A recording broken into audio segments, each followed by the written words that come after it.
The trail of the 3rd Army and the 19th Tactical Air Command of the 8th Air Force is marked by more than 40,000 white crosses. 40,000 dead Americans.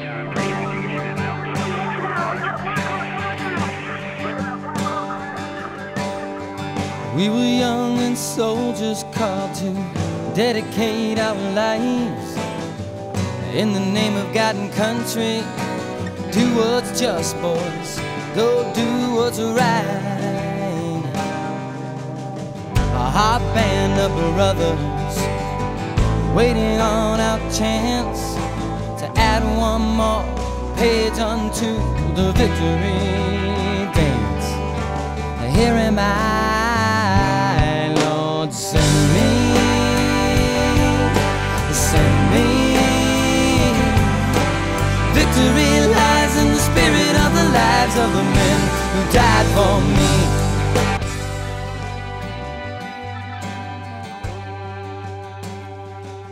This is Michael Broderick, Marine Corps veteran, actor, and former Gallant Few board member. You're listening to The New American Veteran, produced by Gallant Few in partnership with the Heroes Media Group. Now, here's Carl Monger.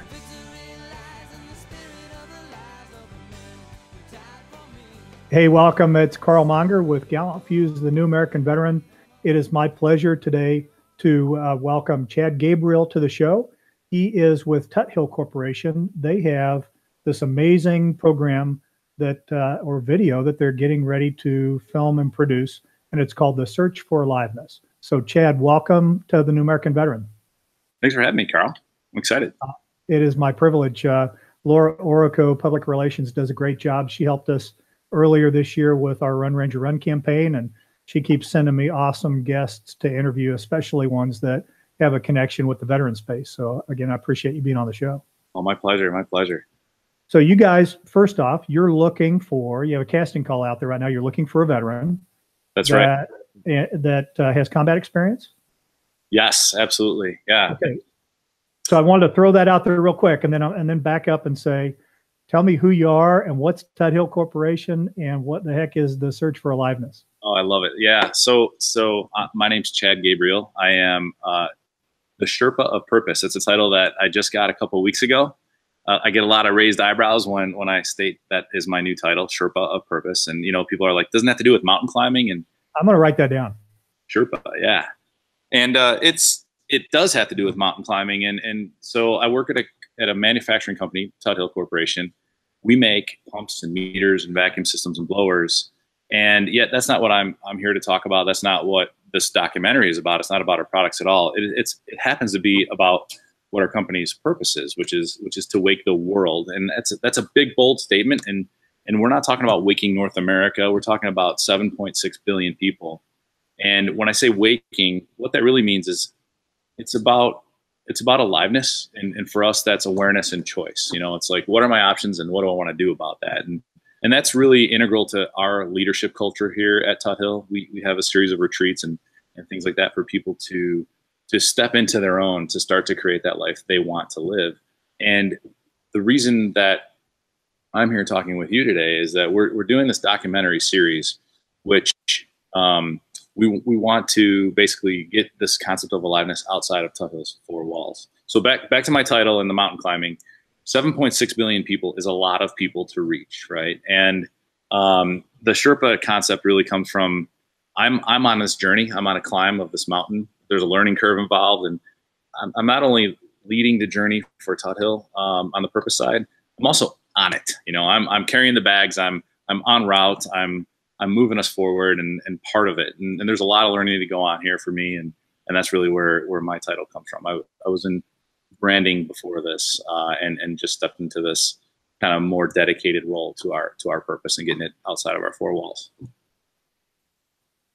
Well, there's so many things that I've been taking notes while you're talking that are near and dear to me, especially in the world of veteran support, because those veterans who struggle with their existence, in my opinion, most of them have lost a sense of purpose. The most meaningful thing that they ever did in their entire life was when they wore the uniform for the country. And then when that ends, Well, and usually, not the majority of people don't retire from the military. The majority of people leave before they're 20 years. And if you leave without a military retirement, something happened. You got disenchanted, you had a bad boss, you got injured, you saw people killed, and that changed your priorities. Something happened that caused you to leave the military. And then as you go into civilian life and you're trying to find something that has that sense of meaning and purpose, a lot of veterans struggle with that. And when you lose purpose, then the next thing that you lose is hope. And if you lose hope, then why be alive? And that's one of the reasons, in my opinion, that the VA says 20 veterans every day. And it's not a reason the VA says it, but it's a reason that 20 veterans take their lives every day. It's a horrible thing to lose hope and purpose. And even further, the majority, 65% of those veterans are over the age of 50. And it takes time to lose purpose and to lose hope. So I really like the search for aliveness. I talk about Viktor Frankl's book, Man's Search for Meaning, all the time when I talk to veterans. That concept's near and dear to me. So tell me, in the search for aliveness, that's a little bit beyond awareness and choice. It's a little bit beyond wake the world. What's the meaning behind search for aliveness?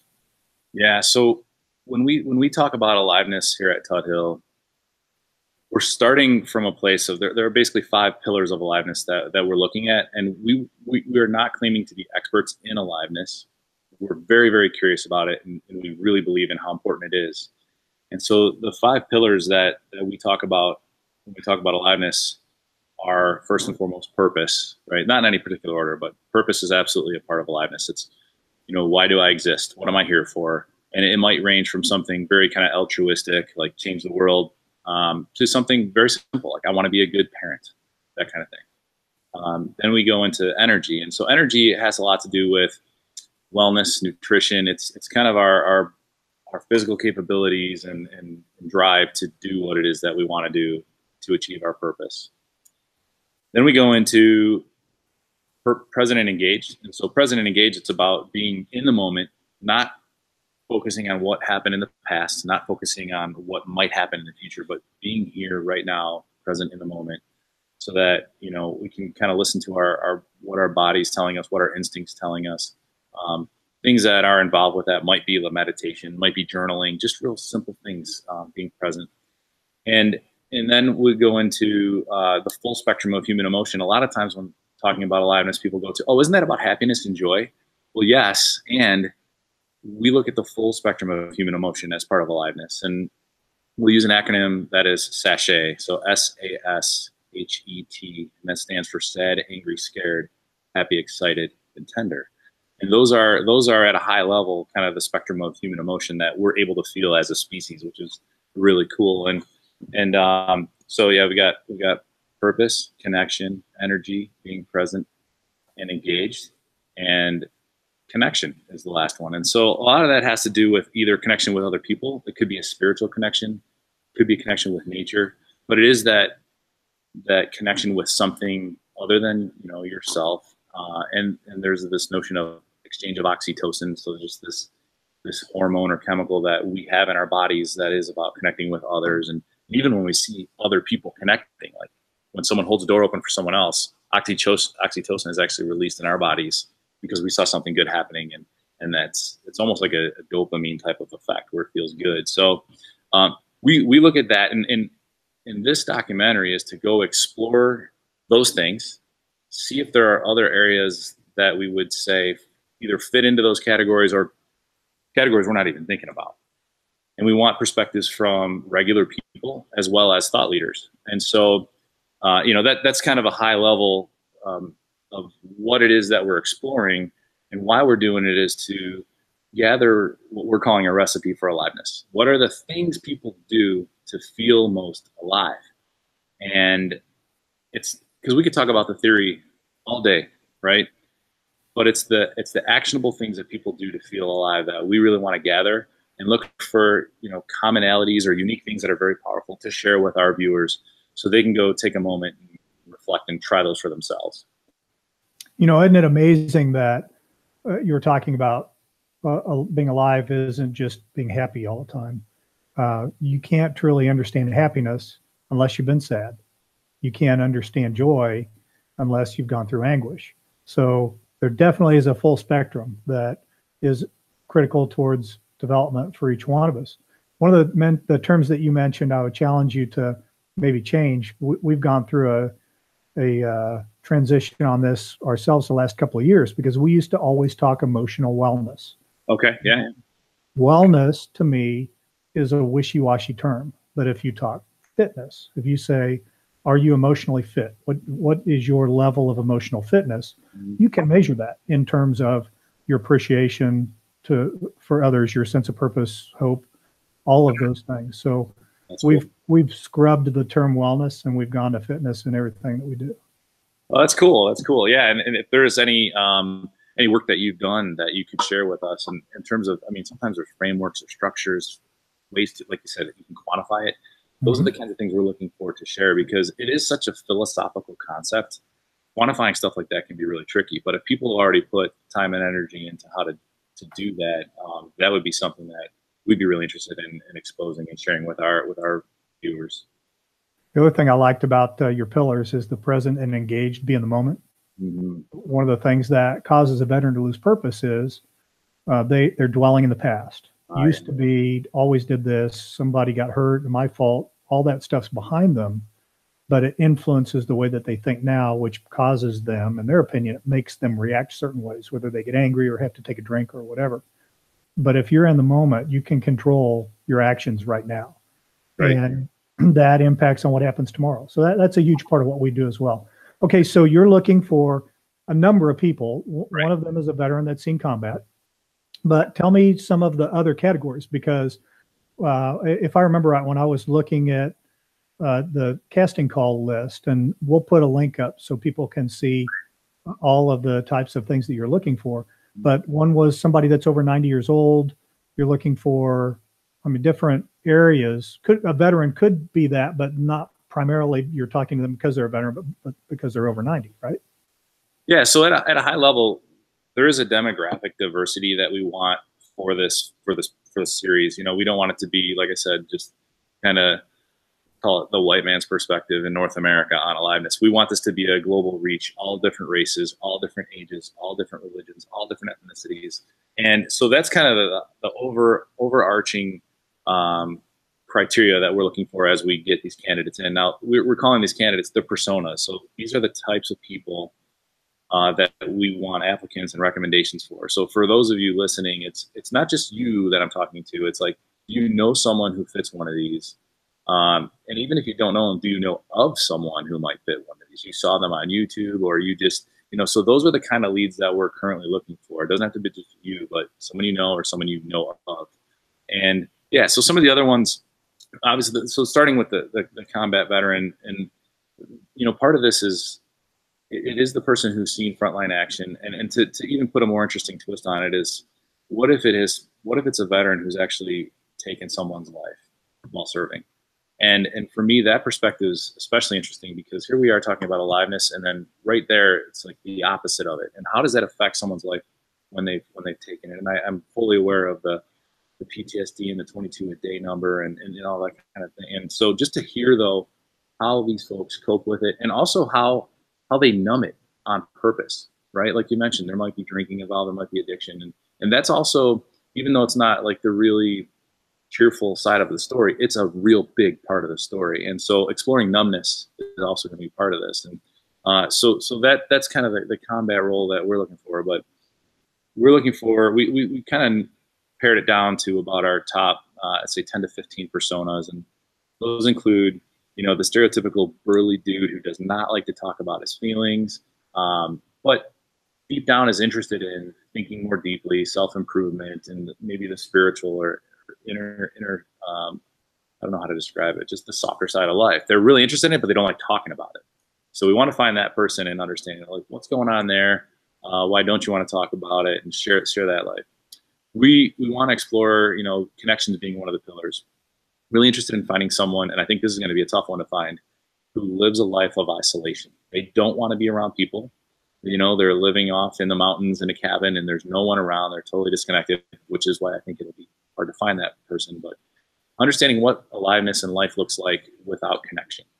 And there's this notion of what about when you're living without one of your senses or two of your senses?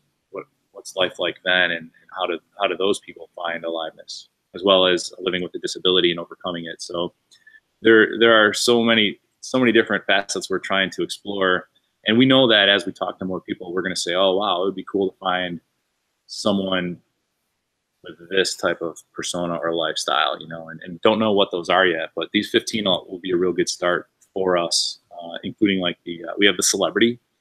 That's the person who's actually had to live a different kind of life because of their level of celebrity. You know, they can't go out in public, or they have so much influence and maybe pressure from that lifestyle that, you know, we want to check that out. The thrill seeker side of things, you know, the people who jumped out of airplanes a number of times, or are stunt people, whatever that looks like. So we're pretty open to the stories, and we're just trying to gather a bunch of them so we can kind of honestly pare down what are the stories that our viewers will be able to connect with. I don't want to get to a point where people are watching this and they're saying, that's not me, they have too much money, or that's not me, they're this or that. We want them to be able to connect and say, that's a person just like me, and they've done this, so I can too. You know, I want it to be inspiring, and you know, that's kind of the first pass that we're going at with casting. It's that regular person casting call. Okay, so somebody's interested in doing this or recommending someone, what do they do? Yeah, so to apply or recommend somebody, you just go to thesearchforaliveness.com/casting. You just go to thesearchforaliveness.com and click on casting call. And in there's just a couple buttons. You fill out a short bio, names and email, and small, maybe a photo or video if you have one to share. That's especially helpful when you're recommending someone else, so we can go see maybe the YouTube video that you saw, or things like that.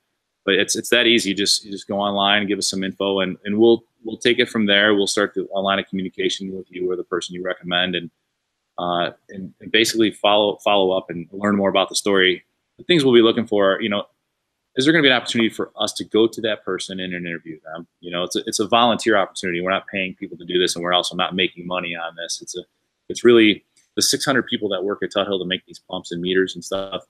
That's the fuel for our rocket, and this is how we're choosing to spend some of that money, so that we can actually do this as a public service work and raise awareness of aliveness.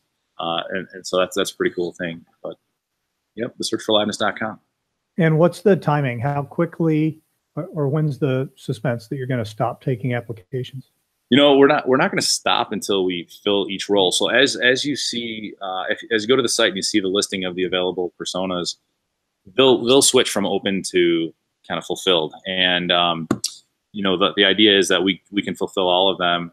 The sooner the better, because then we can start tracking it down. We've got a bunch coming in already, and we're just trying to you know, select now. We're paring it down again. Where can we go visit that person? Where is there going to be interesting footage we can take?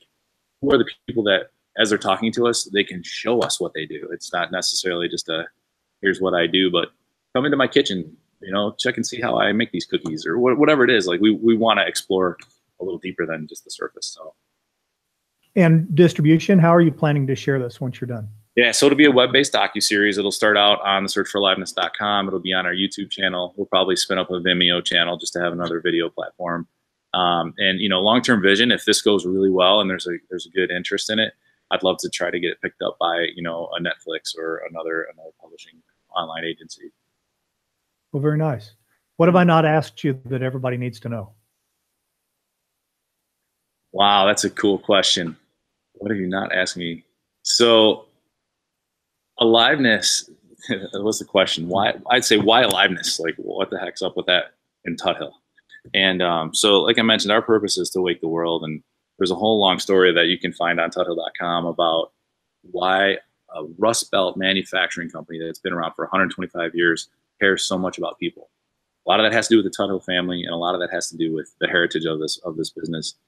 And you know, the why aliveness piece is aliveness is a very unique discovery journey. You know, when I talk about it, it's like we have our parents to teach us how to walk and talk. We have our teachers to teach us how to read and write, do some math. We have coaches on sports teams to teach us how to be great athletes, good competitors, and good teammates. and maybe priests or pastors, whatever religion you are, it doesn't matter, but people to teach us spirituality. But I do believe that discovering aliveness comes from within each and every one of us. And right now in this time, with all the information flowing at us, all the distraction, staring at our screens, it's very uncommon to pause to reflect and think about what makes me feel alive and how do I do that more often. And that's why I think this is so important. Just the state of the world today is fast-paced, distracted, and I'd say disconnected in a way. Even though we're connected digitally with people, it's fading. It's kind of it scares me. I've got young boys, and I think that the less I see them interacting with humans, the more I see them interacting with devices, it gets scary. And so that's why this is important. And so that's the question I'd had to answer. Yeah, good. No, that's a great message and a great point. And it's one that I work with a lot of veterans that they've become deadened and they're not feeling alive. Food doesn't taste as good as it used to. And that's all part of that reawakening, that purpose, which puts hope in place. And it definitely makes one feel more alive. But once you get away from that, it's difficult to get back. And I'm looking forward to watching your series because I love to watch videos and read stories about people that are unique in their approach to life, but that are intentional in their approach to life. And too many people, and I'm guilty of doing it myself, too many people are accidental about the way they go about things. They're accidental about their education. They're accidental about their job. They don't put an intentional plan in place to lose weight or to do a number of other things. And intentionality can get you to where you need to go, but it's not easy. If it was easy, everybody'd do it. Yeah, that's a great point. Just that, like, how can we surf the wave of life rather than get washed along by it? And Carl, there's something too that I want to say, especially to your veteran community.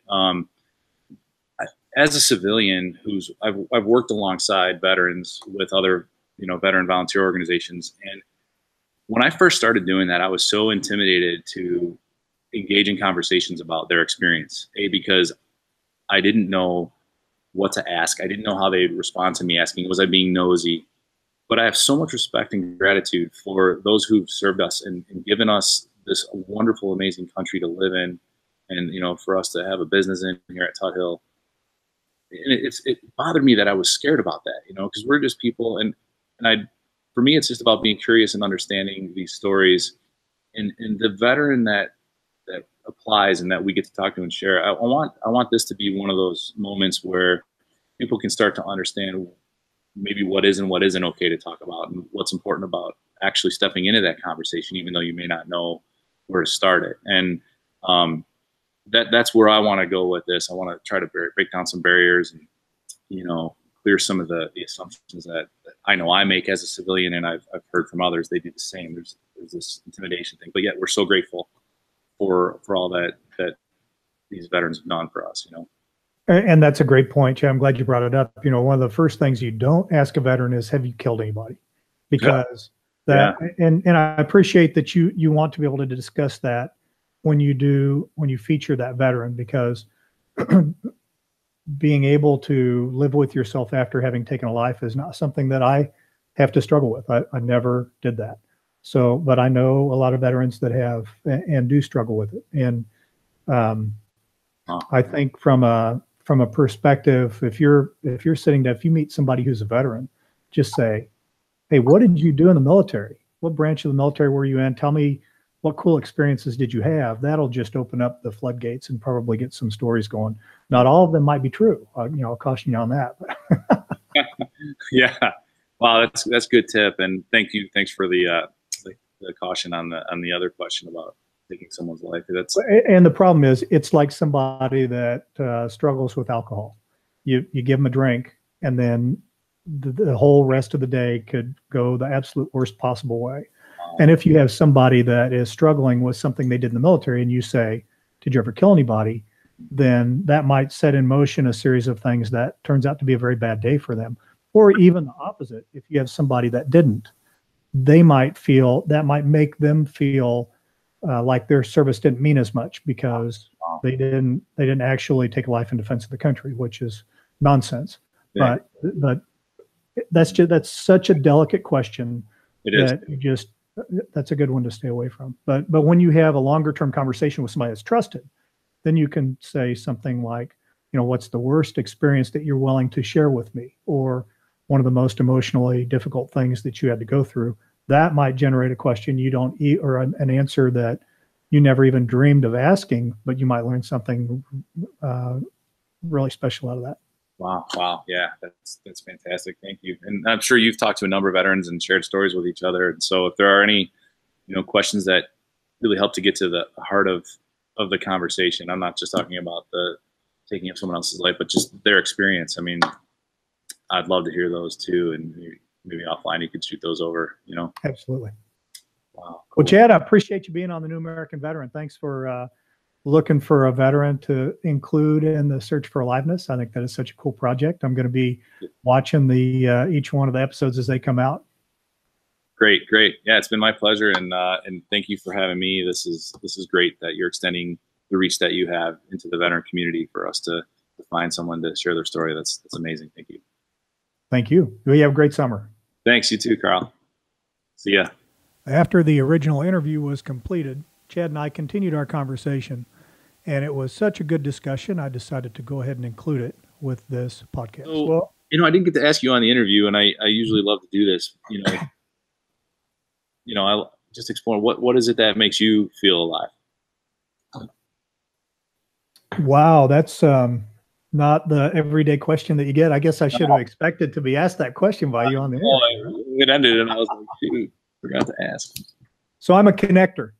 Okay. I enjoy solving problems, and I enjoy connecting people. And so if someone has an issue, I think I'm really good about not inheriting that issue, but I'm good at connecting with them and helping them identify the tools and resources that can help them overcome that issue. And the first, probably, I'd say until I was about 40 years old, my existence was kind of accidental. So things happened, but I didn't really intentionally say I'm going to be X when I go to school. I didn't start off going to college thinking that I was going to become an Army officer. It happened by happenstance. I fell into a class, met some ROTC cadets. They invited me to go hiking and rappelling with them. I loved it. Wow. And the guy that was in charge of the program, a Green Beret Ranger Lieutenant Colonel, said, "Hey, you should apply for an Army scholarship." So I did, and I got it. And so then I'm an Army officer, and what's the hardest thing to do in the Army? Be a Ranger. Okay, so I'm going to try that. And then I did it. Wow, cool. But it wasn't like I started off at the age of 8 saying I'm going to be this. And sometimes I wonder, had I done that and followed that path, what would I be doing? But it wasn't until 9/11 happened and friends of mine parachuted into Afghanistan that I had served with, but I'd been off active duty for 8 years. And I reconnected with them afterwards. And I'd done sales and marketing stuff, but again, that was accidental stuff where somebody would say, "Hey, come work for me and do this job." Yeah. And so now I'm seeing the inabilities of the system to deal with the issues that these Ranger veterans were bringing back from their constant deployments to their reliance on alcohol, to numb what they've been through, to the difficulties with their families and divorce. And I started putting together a network of Ranger veterans around the country that could connect with a Ranger when that Ranger left active duty. If they went home to Kansas City or LA or New York, I wanted that Ranger to never be alone and isolate. Love that. And Awesome. that concept turned into, in 2010, the 501c3 Gallant Few. And we do any veteran, any branch of the service now, we want to connect them like big brothers, big sisters. We want to connect the older veteran that now has been transitioned out 10, 20, 30 years, and they have a career or a job or they're teaching or whatever it is, and connect them with a younger version of themselves that is leaving the military. So the younger version of themselves can benefit from the older veteran's experience in transitioning. And, you don't want to listen to your parents. You don't want to listen to your girlfriend or your boyfriend or your spouse or somebody tell you what to do. They're biased. But if you're talking to yourself, right? If I'm talking with an Army Ranger that is just leaving active duty and he knows that what I did when I was in the military, then he has a level of respect because we're the same professionally. Mm-hmm. And then he can say, well, how did you go to do this? Or I can look at him and I can say, I can identify half a dozen things that over the next 12 months you're going to be hit with. And one's going to be, it's going to be hard as hell to find a job. You're going to be angry and lash out at somebody you love. You're going to drink too much because the VA is going to screw you over. So I can tell them all these things, well, which can help warn them away from what they do. So, yeah, so I really enjoyed that. That's the first part of my life. You know, is almost when I started the organization, I was 45. Okay, wow, that's cool. And yeah, and so that intentional part that excites me, helping other people do it. And then on a really personal note, I like to do rock climbing. I do indoor and outdoor rock climbing. I road bike. You know, part of the adrenaline thing, I think when you're in the military and you get to jump out of planes and do dangerous, fun things, then when you get into an office job, it's like, how do you kick the adrenaline back in? And doing rock climbing and road biking for me does some of that. That's really cool. I just love how what makes you feel alive, this being a connector, has translated into this organization that the connection is at its core. I mean, just, it's so perfect. Does it feel like work? Sometimes it does. Well, when I'm working one-on-one with a veteran, it doesn't feel like work. Okay. But as we're expanding, and over the last couple of weeks, we've started a Native American veteran program that's called the Medicine Wheel Society, that's being run by a volunteer Blackfeet Indian veteran, Marine Corps veteran who lives in Washington State. We started a women veteran program, and the director lives in North Carolina, and that's called Women with a Mission. And so now, instead of me working one-on-one with a veteran, now I'm working with somebody trying to basically start another business. Sure. Holy cow. Yeah, as our organization expands, we always at the core, it's one-on-one connection, but how can we facilitate that connection? Well, Native American, female, Marine. It just, the more of those lines that we can draw and line up, that gives us the more ways that we can cast that net out and get more people into the network, which then gets them connected so they can overcome some of the issues they might run into. That's so cool. And how many mentors do you have in your program? You know, we have never stopped and really counted them. We're in our 8th year now, and over the last 18 months, we really started using Salesforce to try and track things. Cool. So before it was, hey, let me connect you with this person. Let me tell you about them. Let me give you some resources. Go and come back to me if there's an issue. So we have a lot of those and hundreds of those. But I can't like run a report and say, okay, how many mentors do we have assigned to, we call them guides and future guides. Okay. Oh, cool. We're moving to a point where we're going to be able to do that. That's really cool. I get so curious about the nonprofits that grow really quickly. And, you know, we partnered with Team Rubicon right out of the gate when we started exploring Aliveness because of 22 a day. And you know, are you familiar with Team Rubicon? I'm guessing so. I am a volunteer with Team Rubicon, but I've never deployed on anything. Okay, yeah, I am too. I've done 2 deployments, and I did chainsaw training and assist training, and did assist training. It's so good to get in there. I mean, I love helping others, and so it's just easy to get in there and do that. You know, and the thing about those deployments is it's always short notice. You know, can you get to Iowa for 5 days in 2 days, kind of thing, and that's tough with 2 kids and stuff like that. But they've grown, you know, from when we first heard of them, from 600 employees or volunteers, they're around 70,000 now. And I know it's a small percentage, probably less than 5 that are engaged, you know, with deployments and service projects and things. But, you know, it seems like such a challenge logistically to track the people, you know, to communicate to the people, keep them engaged, make them feel like part of your organization. And it's so cool to hear that you're using a tool like Salesforce. We're just implementing Salesforce. It's been a couple of years now. We're using it, but now we're starting to take it to the next level with marketing and stuff too. So pretty. Yeah, our plan is to have a veteran create a profile when they come to us through. They don't know it's Salesforce, but that's where the data is going. Yeah. And then we have I'll send you a copy of the survey. We have a 25-question survey. We have 5 functional fitness areas that we measure.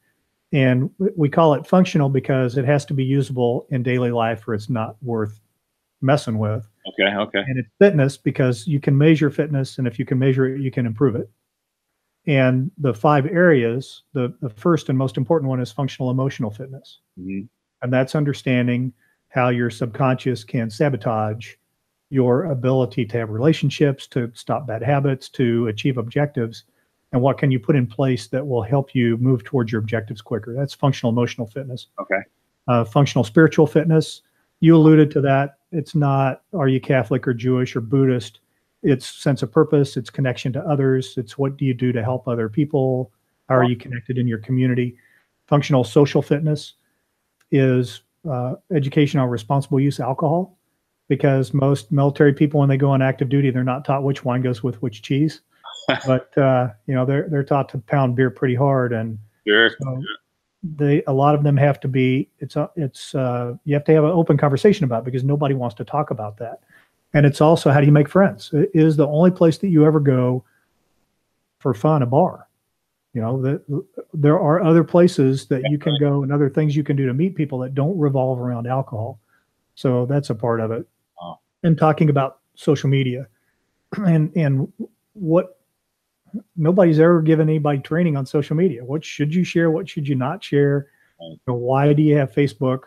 It's not to influence the presidential election, because when you go and post your endorsements about the president or the candidate for president, you're not making friends and influencing people. When you do that, you're just sometimes destroying relationships, right? So, and then the last 2 are functional physical fitness. So if you like to go skiing every winter, then what are you doing in June and July as a physical fitness program that's getting you ready for that? A lot of veterans in particular, they learn to do 12 or 20 exercises in the gym, and that's all they do. And then they go skiing and they want to know why they hurt their back or pulled a hamstring. So what do you like to do? Let's design a plan to help you with that. And then talking about nutrition goes right along with that, functional physical fitness, because you drink a couple of beers a day and you don't work out, you start putting on 1 pound a month, and Exactly. 3 years out of active duty, you weigh 30 pounds more than you used to. Yeah. And then the last one is functional professional fitness, and that's money management. Do you save money? A lot of veterans get a VA disability, and the disability might have taken a year or 2 for the VA to process all that stuff. Well, they get a tax-free lump sum check for that period of time, whatever that rating was. Some of them get sizable check, $10,000 check that's tax-free. Oh, wow. Don't go buy a brand new motorcycle with that. Right. Take a portion of it and save it and invest it for your future. And so then you have somebody that 3 years down the road lost their job and now they can't afford their payments. And so that can be an issue. So that and education and professional networking job fit into that category. So is that survey with all those categories something you use as a screening tool to remember? Yeah, there's 5 questions in each category, and based on how they answer it, then we can, for instance, one of the questions is, I believe life is worth living, and it's a 0 to 10, 0 being not at all, 10 being a whole bunch. And if you say anything less than a 10, we need to have a conversation about what's going on. Wow. But we may have somebody that says 5. Okay, now we really need to look at emotionally what's going on in your life, professionally what's going on in your life. Why are you halfway thinking I don't need to be on earth anymore? So some of them are, I budget my money, not at all to a whole lot. And when you get after you go through and you see the responses, and we intentionally mix up some of them so they're not always, aligned the same way. So you might have one that it's flipped the other direction, like I don't feel life is worth living instead of I feel life's worth living. So they have to answer a 10 instead of a 0 to make them think, so they don't get complacent as they fill it out.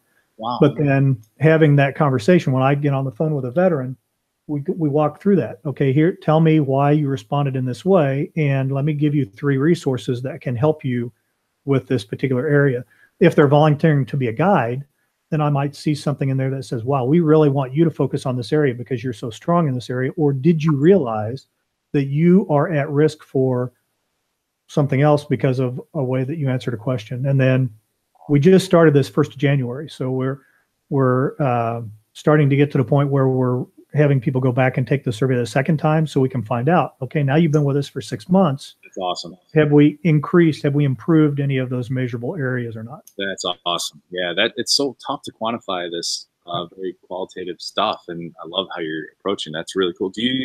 What system do you use to manage your surveys? Is it part of Salesforce or?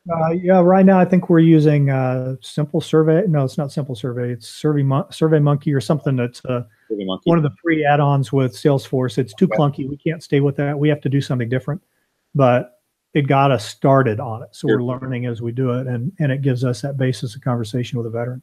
That's really cool. That gets me thinking about maybe the pillars of aliveness as a starting point. And so part of the thing here at Tuthill that we're looking at is what are our offerings for folks to feel more alive? And we have this Awaken You branch where it's courses and retreats that, in the next, I'd say 3 to 5 years, will open the doors to the public to come and take those classes. We have speaking engagements where, our CEO or myself will go talk to people about how we're thinking about it and just share what we've learned, breathing it into a business, a corporate environment, because a lot of business is about just the profit and not the people. And we'll talk about that. And, this documentary is another example of our offering, but we want to broaden that through partnerships with organizations like Team Rubicon, where it's an obvious connection to aliveness, and that we're wanted as much as beyond the check writing, And so that's something we've learned with TR is it has been more about, will you please just write us a big check so we can call you an official partner rather than, can you help us organizationally with this weakness that we have or this challenge that we have? And that's what we're looking for at Tuthill, is that true partnership with nonprofits. And you said you have 600 employees? There are 600 employees worldwide. Yeah. Most, I'd say 550, 560 are in the US. Okay. Mm-hmm. Yeah. So that's the kind of thing that we're looking for. And we chose veterans first because Jay Tuthill, he's a huge place in his heart for veterans. His sons served in the Navy, Vanderbilt, and they were officers there. And then I don't know if his father did or not, but and again, we're an American-based manufacturer.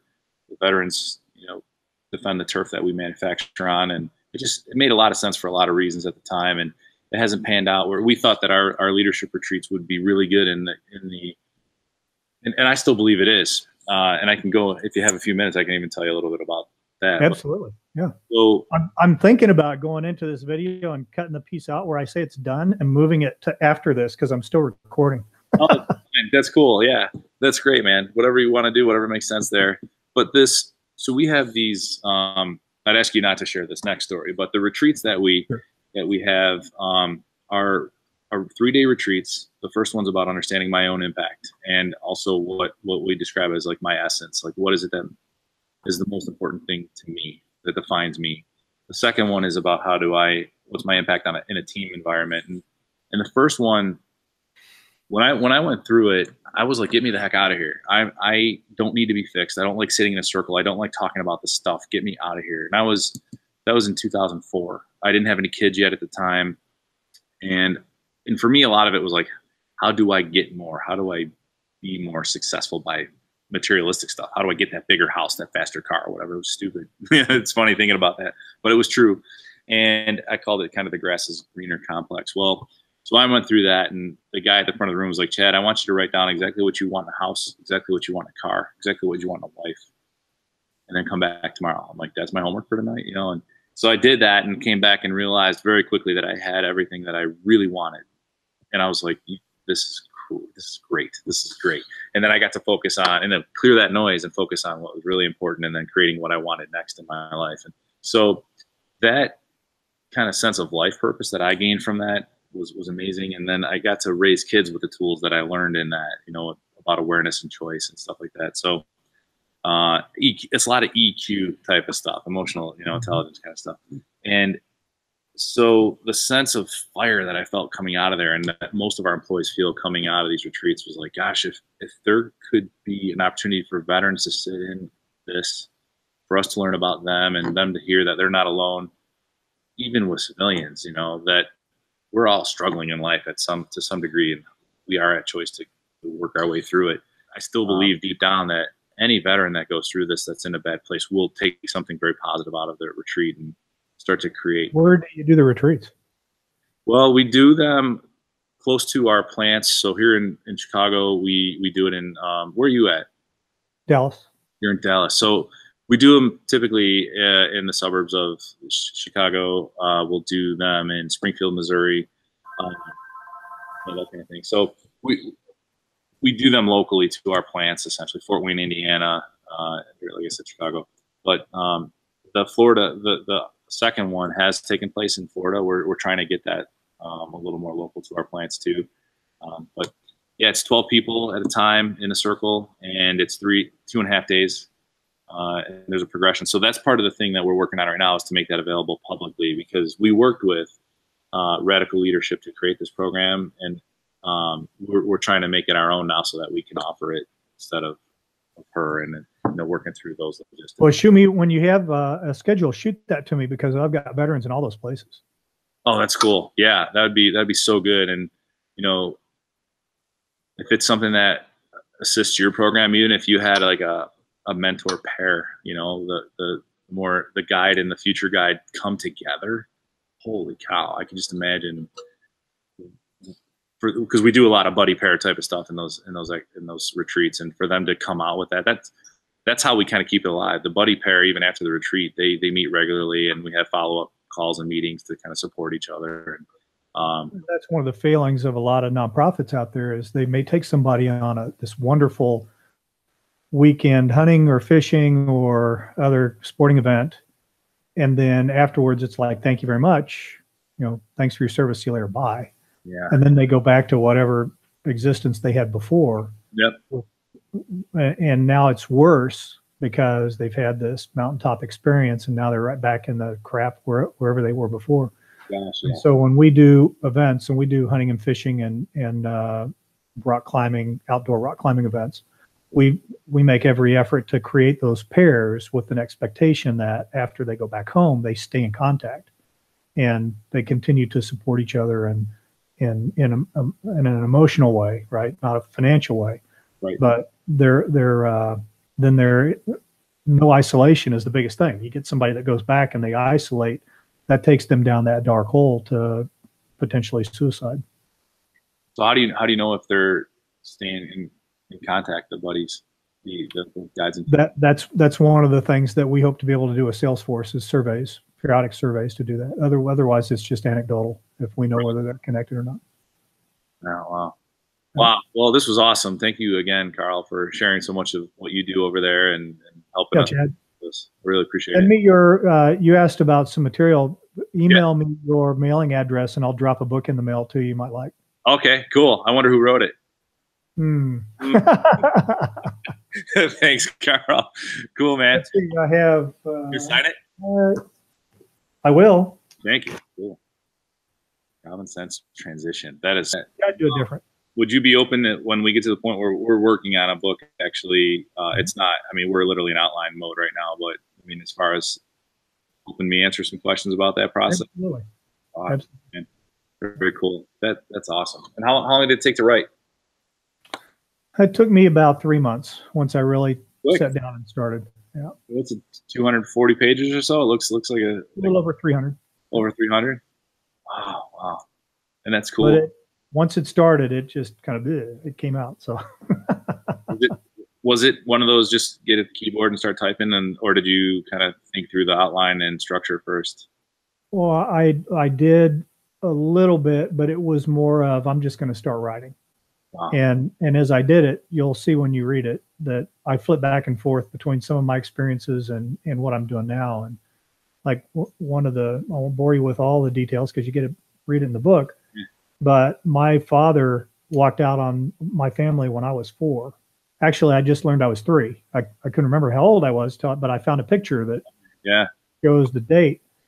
And my mom was pregnant, and I had a sister that was 2 years younger than me. So 3-year-old, 1-year-old, my mom's pregnant. And he ultimately retired from the Army as a sergeant major. Never had any contact with him from the time I was 4 until I was 18. His father was a 3-war Army infantryman, World War II, Korea, Vietnam. And he died in 1977, a drunk in a men's shelter in Denver, isolated, alone. And he had thrown my father out of the house when my dad was 16. So you have a situation where you have a veteran that experienced the worst of war, probably had traumatic brain injury, definitely had post-traumatic stress, became an alcoholic, took it out on his son. Yeah. His son had one example to follow, and that was his dad. Yeah. And so my father became an alcoholic and saw greener pastures and left. And so rolling all of that, one of the reasons it's important to me is because I personally lived it. And if somebody had been there to help my grandfather when he got back from World War II, Korea, Vietnam, how much different would my life be? Would I've grown up with a dad? Would I've had that experience? I'm jealous of somebody who grew up with a dad because I didn't have a dad. My grandfather filled in as best he can, but that's different. It's not your dad. Yeah. But then when I was 9, I was one of the first boys that was brought into a brand new program called Big Brothers, and got matched with a mentor who made a tremendous difference in my life.